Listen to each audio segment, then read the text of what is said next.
तुमने MLM के fraud के बारे में सुना होगा, वही नेटवर्क मार्केटिंग वाला। तो तुम उससे काफ़ी ज़्यादा रूबरू हो गए, मैं भी था। लेकिन उसके बावजूद भी मैं फ्रॉड में फंस गया था, पैसों से नहीं, लेकिन मेरा टाइम वेस्ट हुआ था, पूरा दिन मेरा बर्बाद हो गया था उसके चक्कर में। और उसके बाद जो मैंने उनके साथ किया था, मैं तुम्हें इस वीडियो में बताता हूँ। देखो, स्कूल में मेरे जो भी दोस्त थे वो ये सब चक्करों में पड़े हुए थे और मुझे भी उसमें घसीटना चाहते थे। कहते थे KTM आ जाएगी तुम्हारे पास 2 महीने के अंदर, और चेक्स दिखाते थे वो सोशल मीडिया पर 50-50 हज़ार के। और मुझे लगता था यार ये तो 50,000 रुपये कमा रहा है इतनी जल्दी, और वो फ्रॉड होता था। फिर मैं जब उसमें घुसा, देखा, तो मुझे समझ आया कि ये सब दिखाने के तरीके हैं, मार्केटिंग करने के तरीके हैं, बंदे जोड़ने के तरीके हैं, ताकि तुम्हारे से वो पैसे कमा सके। तो मुझे इसके बारे में अवेयरनेस थी जब मेरा 12th हो गया था। फिर उसके बाद मुझे बहुत सारे कॉल्स आते थे कि नेटवर्क मार्केटिंग हमारी ज्वाइन कर लो। लेकिन कभी भी पता है, ये नेटवर्क मार्केटिंग वाले तुम्हें सामने से नहीं बताएंगे कि इनका नेटवर्क मार्केटिंग ये कर रहे हैं। वो तुम्हें ऐसे बिजनेस मॉडल बताएंगे कि तुम अंदाज़ा ही ना लगा पाओ ये स्कैम कर रहे हैं तुम्हारे साथ। तुमने अभी भी बहुत जगह देखा होगा सोशल मीडिया पर, और तुम्हें कहीं भी कॉल आते होंगे, कहते होंगे कि तुम अगर स्टूडेंट हो और अगर तुम 3-4 घंटा काम कर 25 से 30 हज़ार रुपये कमाना चाहते हो तो DM करो, यस लिखो, मैसेज में रिप्लाई करो या तो कॉल करो। तो ये सब फ्रॉड होते हैं, क्योंकि आजकल 25-30 हज़ार कमाना इतना आसान नहीं है, वो भी 3-4 घंटे में घर बैठे। तो ये सब फ्रॉड करते हैं तुम्हारे साथ। तो मुझे अवेयरनेस थी इसके बारे में, उसके बावजूद भी मैं फंसा। अब हुआ क्या कि जब मेरा 12th हुआ तो उसके बाद मुझे कॉल आता है एक लड़के का कि ऐसा ऐसा है हमारा जॉब। उसने जॉब के बारे में बताया कि एक जॉब है जिसमें हम आपको 30,000 रुपये देंगे महीने के। आपको करना क्या है, यहाँ पर आना है। लखनऊ में बुलाया था मुझे कि आपको लखनऊ आना है, यहाँ पर आपको काम करना है, यहीं आपका रहने का होगा। आपको रहने के लिए घर मिलेगा, घर नहीं मतलब रूम मिलेगा, और खाना वाना सब फ्री मिलेगा, और 30,000 रुपये आपको मिलेगा। मैंने सोचा 12th पास को 30,000 मिल रहे हैं तो क्या कमी है, क्योंकि आजकल ग्रेजुएशन पोस्ट ग्रेजुएशन को नौकरी नहीं मिल रही है। तो 30,000 एक 12th पास को बहुत बढ़िया चीज़ है। तो मुझे उसमें इंटरेस्ट आया कि हाँ ठीक है और सुनते हैं। तो मैंने उससे काम के बारे में पूछा, तो उसने काम बताया कि सोशल मीडिया पर आपको जो जिम के कैटलॉग्स होते हैं वो सब लगाने हैं, जो दवाइयाँ होती हैं वो सब लगाना है, जिम के बारे में पूरा करना है। मैंने कहा अच्छा ठीक है, कंप्यूटर पे काम करना है। उसने कहा सीधा कंप्यूटर पे काम करना है, और एक टैग लाइन ऑफिशियल वर्क है, ये बोला उसने। तो मैंने कहा अच्छा ठीक है, कहाँ आना पड़ेगा? तो उसने कहा ऐसे ऐसे लखनऊ आना है, कल आ जाइएगा, हम आपको सारा काम समझा देंगे। तो मैंने कहा मैं अपने दोस्त को भी लाना चाहता हूँ, क्या वो भी कर सकता है? तो कहता है हाँ वो भी कर सकता है। और उसकी आवाज़ थोड़ी मुझे बड़ों वाली लग रही थी, मतलब कोई बड़ा लड़का होगा, बड़ा आदमी होगा, आदमी मतलब एज ज़्यादा होगी उसकी। तो मैं वो सोचकर लखनऊ में चला गया। तो लखनऊ मैं और मेरा दोस्त, मैं अपने दोस्त को कन्विंस कर ले गया। उसका तो जाने का इरादा नहीं था, लेकिन मैं उसको ले गया। उसका भी मैंने टाइम वेस्ट करा, उसके भी पैसे बर्बाद करे वहाँ जाकर। अब लखनऊ में एक जगह है नहरिया, उसके सीधा काफ़ी दूर है। तो उसको मैं कॉल कर रहा था तो उठा नहीं रहा था। फिर मैंने उसको दूसरे फ़ोन से कॉल किया, तो मतलब मैंने अपने दोस्त के फ़ोन से कॉल किया तो तब वो नहीं उठा रहा था। मेरे फ़ोन में बैलेंस ख़त्म हो गया था उसी दिन, रिचार्ज, और सुबह कहीं भी रिचार्ज नहीं हो रहा था। तो मैं उसको कॉल नहीं कर पा रहा था। तो मैंने अपने दोस्त से फ़ोन से कॉल किया तो वो उठा नहीं रहा था। मतलब फेक, मतलब दूसरे नंबर से, अननोन नंबर से वो नहीं उठाते होंगे गाली खाने के लिए, कि कोई गाली ना दे दे जिसके साथ फ्रॉड करके वो लोग बैठे होंगे। फिर थोड़ी देर बाद मैं करता, फिर मैंने अपने दोस्त से हॉटस्पॉट कनेक्ट किया एंड उसको व्हाट्सएप पर करा कॉल, तब उसने उठाया। तो मैंने कहा वो फ़ोन पर तुम कॉल उठाओ, जो दूसरा वाला नंबर उस पर क्यों नहीं उठा रहे हो? तो जब फिर दोबारा उस पर करा तो उसने उठाया और बताया ऐसे ऐसे यहाँ आ जाओ। तब मैं जहाँ गया वो था पूरा खंडर, मतलब एकदम सुनसान इलाका, कोई ऑफिस नहीं, एक अस्पताल था। और जैसे ही मैं वहाँ गया तो वहाँ पर ढेरों लोग थे, ढेरों मतलब 1000 लोग होंगे, 1000 लोगों की भीड़ थी। और सब वही 18-20 साल के दिमाग के जो ब्रेन वॉश होते हैं वो डायरी लिए खड़े थे। मैं जब गया उसको कॉल, उसने कहा यहाँ आ जाओ, तो मैंने उसको देखा अच्छा ये है। तो जब मैंने उसकी हालत देखी तो उसके शक्ल ही पे लग रहा था वो फ्रॉड है। सबसे पहले हाथ मिलाया उसने। MLM वालों की स्कीम होती है ना कि हाथ मिलाओगे तो बड़े बिजनेसमैन होगे जब तुम सबसे हाथ मिलाओगे। और सब, ऐसा नहीं कि सिर्फ वही हाथ मिला रहा, सब आ रहे थे, हाथ मिला रहे थे, हेलो भाई, हेलो भाई, क्या भाई क्या है। तब मैं समझ गया कि मैं फंस गया यहाँ पर। मेरा इन्होंने टाइम पैसा दोनों वेस्ट कर दिया। मैं इतनी दूर से आया यहाँ तक, इन लोगों ने मेरा काट दिया।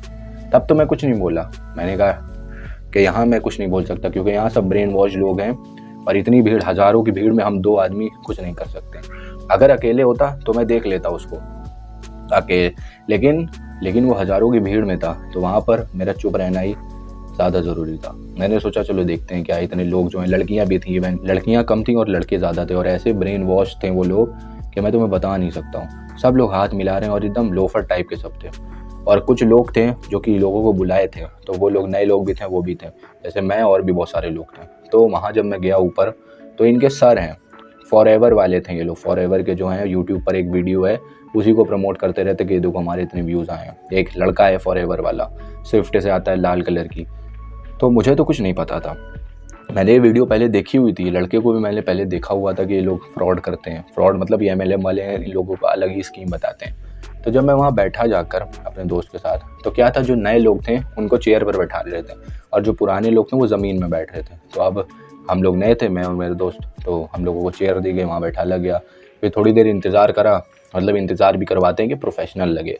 अब इंतज़ार करने के बाद आए दो लोग, दो, एक ये लड़का, एक ये, मैकबुक लेकर आ रहे हैं, आईफोन लेकर आ रहे हैं, परफ्यूम छिड़क कर ऐसे सूट बूट पहन कर आ रहे हैं जैसे सबसे प्रोफेशनल यही लोग हैं जो 3-4 लाख रुपए कमा रहे हैं महीने के। तो आए और बैठ गए आकर। फिर उनका एक जो सुपरवाइज़र, एक चेला होता है, वो जो मुझे बाहर मिला था, उसका भी एक दोस्त था, उसने बताया, तो उसने उससे मुझे मिलवाया था। तो वो समझाने लगा, और समझाने की तरीका देखो कैसा है कि प्रोफेशनल, जैसे मोटिवेशनल स्पीकर लोग नहीं होते, स्पीच देते हैं, जैसे कि बहुत सारे होते हैं, सोनू शर्मा लोग, तो उस तरीके से स्पीच दे रहा था, चल रहा था पूरी जगह, इतना एरिया था इतना, और वहीं इधर चल रहा था, इधर चल रहा था, और बोल रहा था हाथ हिला हिला कर, मतलब बहुत ज़्यादा इनकी कम्युनिकेशन स्किल्स अच्छी ऐसा दिखाने की कोशिश कर रहे थे। कहीं भी इन लोगों ने अपने काम के बारे में बताया नहीं कि इनका काम क्या है। ये लोग तुम्हें सिर्फ अपनी स्टोरी शेयर करते हैं, मैनिपुलेट करते हैं कि किस तरीके से तुम ब्रेन वॉश हो जाओ और इनको पैसे दे दो, रजिस्ट्रेशन कुछ भी होता और इनको पैसे दे दो। तो पहले उसने स्पीच दी आधे 1 घंटे की, उसके बाद इनके बॉस उठे, मैकबुक लेकर बैठा हुआ है एक बॉस के साथ, एक लड़का था इनके, जो बॉस सो कॉल्ड लड़का था, वो एक मैकबुक लेकर बैठा है, जैसे बहुत वो बढ़िया काम कर रहा है, कुछ प्रोफेशनल काम कर रहा है, और जबकि कुछ नहीं कर रहा होगा वो, मुझे पता है। वो लैपटॉप लेकर सिर्फ लोगों को भड़काने के लिए, लोगों को गुमराह करने के लिए, लोग समझ सके कि कितने रईस हैं। स्विफ्ट से आया था बाहर, लाल कलर की, कितने सालों से स्विफ्ट लिया। फिर वो आया और उसने अपनी स्टोरी सुनाना शुरू करी कि मैं भी पहले आप जैसा था, फिर मुझे इसके बारे में पता चला, मैं पार्क में बैठा था, मुझे कुछ समझ नहीं आ रहा था कि क्या हो रहा है, फिर मुझे ये कंपनी के बारे में पता चला, उसके बाद मैं महीने का 20,000 कमाने लगा, फिर 30,000 कमाया, फिर मैं 1 लाख, आज 3 लाख में कमा रहा हूँ। मतलब उसने पूरी स्कीम रख दी कि पता नहीं कौन कौन सी स्कीम होती है इन लोग में, प्लैटिनम, डायमंड, गोल्ड, ऐसे स्कीम होती है कि इतने तुमको इसमें पैसे मिलेंगे, इतने बंदे जोड़ोगे, इतने इतने। मुझे पता था पहले से ये सब ड्रामेबाजी के बारे में, तो मैं सुन रहा था। लेकिन मैंने एक चीज़ वहाँ ऑब्ज़र्व की, मैंने ये ऑब्ज़र्व किया कि लोगों को सी बनाना बहुत आसान है आजकल, लोगों को मैनिपुलेट करना, लोगों के ब्रेन वॉश करना बहुत आसान है। क्योंकि जो लोग वहाँ बैठे हुए थे वो उनकी हाँ में हाँ भर रहे थे। जब भी वो कुछ बोल रहा था तो यस सर कर रहे थे, लड़का हो चाहे लड़की हो। और हम लोग नहीं कर रहे थे, मैं और मेरा दोस्त। मैंने कहा कुछ नहीं बोलना है, तो मैं भीड़ का हिस्सा नहीं बनना है। तो मैं फ़ोन चला रहा था, तो आकर मेरा फ़ोन बंद करवाने लगे, फ़ोन बंद करो, फ़ोन नहीं चलाना है। जैसे मैं कोई पढ़ाई कर रहा हूँ, यहाँ पर बैठकर कोई सीरियस टॉपिक पर बात हो रही है, जो फ़ोन ना चलाऊँ। मुझे यार तुम लोग की बहस सुनना नहीं है, मेरा मूड वैसे ही ख़राब था, क्योंकि मुझे पता चल गया तुम लोगों ने फ्रॉड किया है मेरे साथ। लेकिन मैं चुप था उस टाइम पर। लेकिन एक चीज़, अगर तुम MLM में जाते हो तो वो ठीक है, वो है तुम्हारी कम्युनिकेशन स्किल्स। तुम बोलना सीख जाओगे। अगर तुम बिल्कुल इंट्रोवर्ट हो, अगर तुम इन सब में जाते हो, तो तुम वहाँ बोलना सीख जाओगे लोगों से, बस। और कुछ अच्छा ही नहीं है इसमें। तुम बोलना सीख जाओगे, कैसे लोगों से बोला जाता है, बात करा जाता है, कैसे लोगों को मैनिपुलेट करा जाता है, लोगों को पागल बनाया जाता है, बस ये बोलना सीख जाओगे। और तुम ऑनलाइन आकर आराम से लोगों को गुमराह कर पैसे कमा सकते हो, जो कि ये सब लोग कर रहे हैं। तुमने देखा होगा जो भी MLM वाले होते हैं, ये अपनी जो स्कीम होती है उसको कभी भी अपना, ये तुम्हें बताएंगे नहीं कि इनका काम क्या है। जैसे अगर कोई बिजनेसमैन है जो काम करता है किसी चीज़ का, जैसे कि कोई काम करता है लकड़ी का, तो डायरेक्ट बताएगा ना कि मैं लकड़ी का काम करता हूँ। लेकिन ये लोग नहीं बताएंगे कि मैं लकड़ी का काम करता हूँ। ये लोग घुमा देंगे बात को कि हमारा प्रोडक्ट जो है, प्रोडक्ट के बारे में कुछ नहीं बोलेंगे, क्या है कुछ नहीं है। अपनी पहले स्टोरी शेयर करने लगेंगे, इमोशनल स्टोरी शेयर करेंगे, तुम्हें मैनिपुलेट करेंगे, फिर कहीं जाकर तुम्हें ये प्रोडक्ट के बारे में बताएंगे। ये लोग के प्रोडक्ट क्या बताए थे, फॉरएवर वालों का प्रोडक्ट था कुछ दवाइयों का, कोई US बेस्ड दवाई थी, उसका बताया था, उसकी तुम लोगों को मार्केटिंग करनी है, बंदे जोड़ने हैं। लेकिन उस बातों में उसने कहीं भी नहीं बताया कि काम क्या करना है एक्चुअल में, कुछ नहीं बताया। और सिर्फ एक दिन की नहीं थी, वो कह रहा था कल भी आना है, परसों भी आना, और एक डायरी लेकर आना। आई डोंट नो डायरी क्यों। और जो 2-3 दिन हो गए थे जिनको आए हुए, लड़कियां बहुत सारी डायरी लिए बैठी हुई थी लिखने के लिए। आई डोंट नो कि लोग कैसे इन लोगों की बातों पर भरोसा कर लेते हैं इतना। ट्रस्ट नहीं करना चाहिए किसी को भी, क्योंकि साफ दिख रहा है मुझे, अगर मैं नहीं भी जानता इनके बारे में पहले से, तब भी मुझे पता रहता कि ये लोग पागल बना रहे हैं। वो तो मैं फंस गया इस लालच में कि मुझे वो 30,000 देंगे नौकरी का। मुझे कहीं भी उन लोगों ने ये नहीं बताया कि ये नेटवर्क मार्केटिंग स्कीम है, तुम्हें बंदे जोड़ने हैं या कोई प्रोडक्ट सेल करना है, ये सब नहीं बताया। मुझे गुमराह करके ले जाया गया वहाँ पर, और वो लड़के को मैंने उसके बाद बहुत गालियाँ बकी हैं फ़ोन पर भी, और जब मैं बाहर निकला था तब वहाँ पर भीड़ नहीं थी, क्योंकि मैं पहले ही निकल आया था। जैसे ही इन लोगों की बात शुरू हुई मैं उठ गया, मैं अपने दोस्त को बुलाया, और वो लड़का मुझे बाहर ई-रिक्शा में मिला था बैठा, अपने 4 लड़कों के साथ बैठा था। मैंने वहीं उसकी कॉलर पकड़ी और उसको 10 गालियाँ बकी अपने दोस्त के सामने। फिर उसने सॉरी बोला, फिर मैंने कहा ठीक है, जब सॉरी बोल दिया तो चले जाते हैं। फिर उसके उसकी कॉल आई कि ऐसा कुछ नहीं है जैसा तुम समझ रहे हो। मैंने कहा मेरी बात ध्यान से सुन, तूने मेरे साथ तो किया, लेकिन अब अगर तूने किसी और के साथ किया है ऐसा, तो समझ लेना मुझसे बुरा कोई होगा नहीं। और फिर मैंने उसको गाली देकर, उसने फिर कॉल काट दी और मुझे ब्लॉक कर दिया। उस दिन से मुझे नहीं लगता कि वो सुधरा होगा, क्योंकि ऐसे लोग जो होते हैं वो बहुत बेशर्म होते हैं। उनको चाहे जितनी गाली दो, जितना भी उनको बेइज्जत करो, फिर भी वो सुधरते नहीं है, क्योंकि यही काम है MLM वालों का। वो लोग का नेचर ही ऐसा हो जाता है, बिहेवियर ही ऐसा हो जाता है।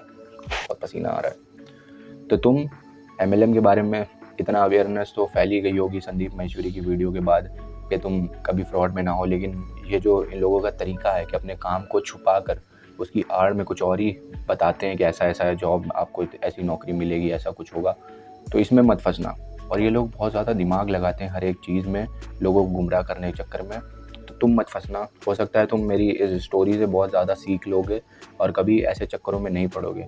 बहुत सारे तुम्हें आएंगे जो कोट पहने होंगे, सूट पहने होंगे, प्रोफाइल उनकी पिक्चर लगी होगी, और तुम्हें बताएंगे कि आपको इतना काम करना है और आप 20 से 30 1 लाख तक कमा सकते हैं। तो इन लोगों के चक्कर में मत पड़ो, ये सब तुम्हारा सिर्फ टाइम वेस्ट करेंगे, तुम्हें परेशान करेंगे। मैंने अपने बहुत सारे दोस्त देखे हैं, बहुत सारे बड़े बड़े लोग भी देखे हैं, मतलब बड़े ओल्ड एज, जिनकी उम्र बड़ी है लेकिन अकल उनके नहीं आई, फिर भी वो लोग ये सब चीज़ें कर रहे थे। और ये लोग ना पीछे पड़ जाते हैं बिल्कुल, तुम्हें कॉल करते रहेंगे हर वक्त। और अगर तुम गलती से इनके में चले गए, अगर रजिस्ट्रेशन वगैरह कुछ करवाते हैं, तुम्हारा प्रोडक्ट इनका खरीदो जाकर, जो भी मेंबरशिप होती है, अगर तुमने एक बार कर लिया तो तुम्हारे ये लोग घुस जाते हैं, डंडा करने लगते हैं। मेरे बहुत सारे दोस्त हैं, 2 तो मेरे आंखों के सामने हैं जो कि बर्बाद हुए हैं इन सब चीज़ों में। उनका बहुत सारा टाइम वेस्ट हुआ है इस चक्कर में कि वो लैम्बोर्गिनी थार में घूमेंगे, 2 साल बाद मर्सिडीज़ लेंगे। देखो, इससे तुम्हें भी पता होगा कि इन ऊपरी वालों का फ़ायदा होता है MLM में, और नीचे वाले जो हैं वो गरीब रह जाते हैं, उनके पास से और सारी चीज़ें चली जाती हैं। तो थोड़ा अवेयरनेस रखो, इन लोगों की जाल में मत फंसना। अगर तुम नौकरी की तलाश में हो, तुम्हें जॉब चाहिए कोई, तो बिल्कुल देख कर करना कि कौन सी जॉब सही है और कौन सी नहीं, क्योंकि बहुत सारी फ्रॉड हैं जो बुलाते हैं और काम कुछ होता है, देते कुछ है। मैंने तो सिर्फ ये MLM वाला देखा है, लेकिन बहुत सारे ऐसे केसेस हैं जो कि जॉब पर बुलाकर कुछ और ही हो जाता है वहाँ पर। तो तुम्हें इस बात का ध्यान रखना है, क्योंकि तुम्हें समझाने कोई नहीं आएगा। तुम उस लालच में फंस जाओगे मेरी तरह, जैसे मैं समझाता कि 30,000 कहाँ आजकल मिल जाएंगे, चलो देखते हैं क्या है, लेकिन तुम मत फंसना। आई होप इस वीडियो से तुम्हें कुछ सीख मिली होगी।